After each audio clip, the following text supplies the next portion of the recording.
Hey, fellow YouTubers, it's me, John Laval. Listen, actually, let me look up and see what the topic is. Oh, I know what it is. You see the big effort, especially in the cities, to get more bicycles on the road and get new transit lines put in, and this is all well and good, It's healthy, and there's a cost factor in there. Actually, it's very expensive in transit, but the point is this: it's almost like a war on cars. Cars are evil. If you own a car, you're an evil person today.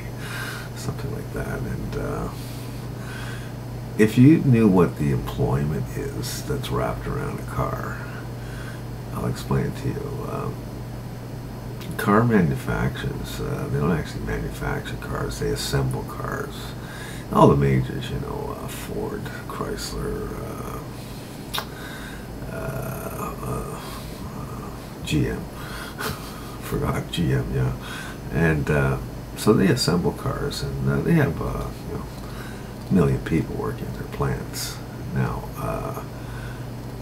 as I say, they don't manufacture them, they assemble them. So all the parts that go in a car, and believe me, there are a lot of parts in a car. If you start looking at tires and rims and brake assemblies and seats and upholstery and dashboard, I'm not going to go through it all.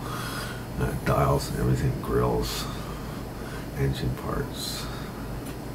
They're all coming in from other companies.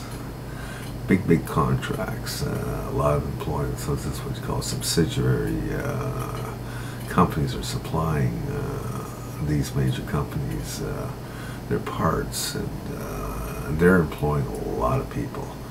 So when you get right down to how many people are involved in who are employed in the putting together of a car, it's in the tens and tens and tens of millions of people.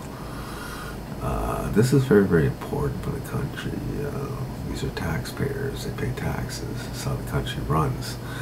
Now, let's go back to the bicycle. If everybody decides not to buy a car for $20,000, $30,000, decides to buy a bicycle at Walmart for $100, that bike isn't even made in America. It's brought in from China.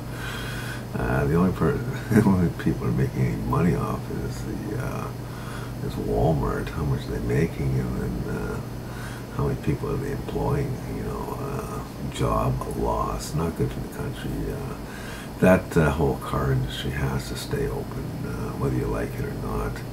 And as far as transit goes, there's not a lot of once the construction is finished. Now that the construction employed a handful of people. I don't know how many, it could be in the hundreds, but possibly 1,000 people. It can go on for a couple of years too. The only thing is once the project's finished, you're down to 2 or 3 or 10 subway drivers and cashes, people at cash and stuff like that, and a little bit of security, but it's not really major employment coming from this. So the employment really is coming from the cars. So we need to lay off of the cars. People are not evil for buying cars. God bless them for buying cars. We'd all be starving to death. Anyways, that's my view on bicycles. If you want to get a bicycle, bicycles are a wonderful form of exercise and good for you. But as far as knocking the cars off the road to trade off for this cheap mode of transportation, I don't think it's a good idea.